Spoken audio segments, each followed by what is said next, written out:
we went into the market, what we really found was that there's no transportation service that thinks about women first.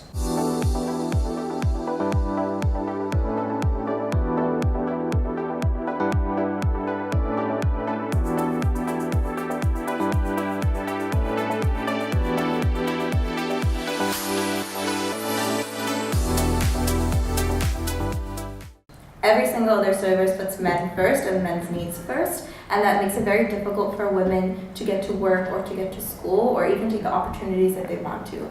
In fact, Pakistani women are about 4 times less mobile than men, so if we expect an increase in job participation among women and for our GDP to grow, you can't get that until you equip them with the right resources. And we believe mobility is an economic multiplier, because if you can't access those resources, then there's just no point of providing it, right?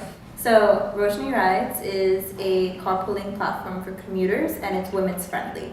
And so what we do is we go to companies and to individuals, and we aggregate them in their specific locations to make sure that we can smartly match people on the back end using our algorithms, using our supply chain, and then put them on the most efficient route possible. So when we launched our business, right, we had one of our advisors. He was like, don't build your app right now.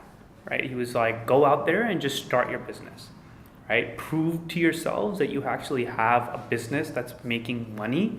And once you know that, you'll have the proper use cases to build your tech around it. So we saw all the other players in the market, and they did it the opposite way, right? They built out their tech first, and then they went into the market and they're like, oh my God, this is not actually solving the problem.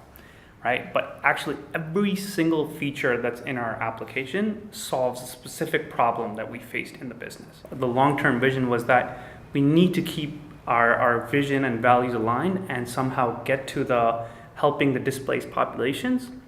We knew that this needed to go beyond just an application, right? That the only way to use the service can't just be a smartphone, because we understand that there's still millions of people in Pakistan who don't have internet penetration, right? They don't have smartphones, and they still need a service like this, right? So how do you serve both types of people with a similar quality, right?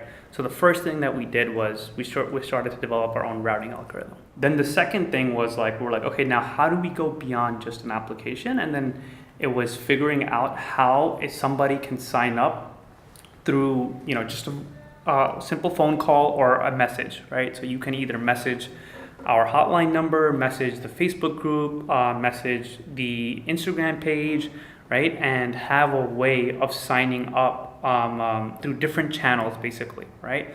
And we'll do the same thing, right? You'll go through the same process. We'll collect your data, right? We'll feed it into the algorithm. The algorithm will match you onto a route, and there you go. So we have routes going from Arangi to Karangi. We've always been making business assumptions and changing our business using data, and because of that, we are non-stop collecting surveys. Through that, we were able to get some focus groups where we were able to speak to women who daily commuters and stuff, and they were different, right? There were ladies taking van services, there were ladies taking Ubers and Careems, there were ladies taking rickshaws as well.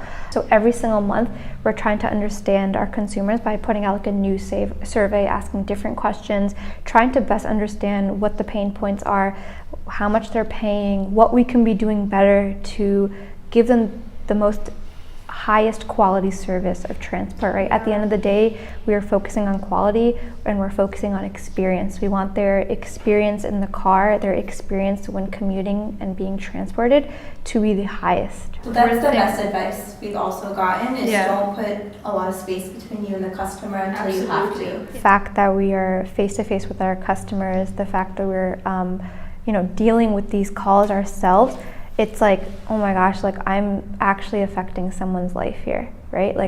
And even though we don't have that many riders, right? We're not like a huge company. The fact that we're still able to bring these women to work in a really acceptable, amazing, with dignity, a dignified way to get to work. Important. That's still that's something that's so rewarding for us. What do you say to people that are like, oh, so Careem and Uber can copy We your capture routine rides, Careem and Uber capture on-demand rides. So if you want to go randomly to the mall today, we're not for you. I would recommend taking a Careem or Uber. They're great services.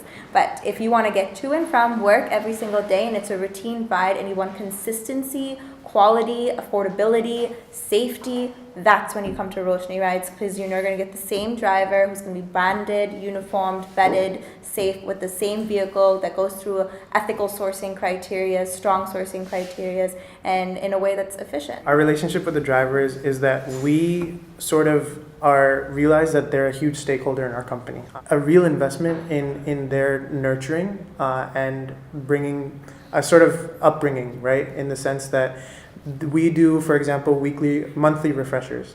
So we have a driver appreciation event every month. The other part is that our drivers are taking people every day.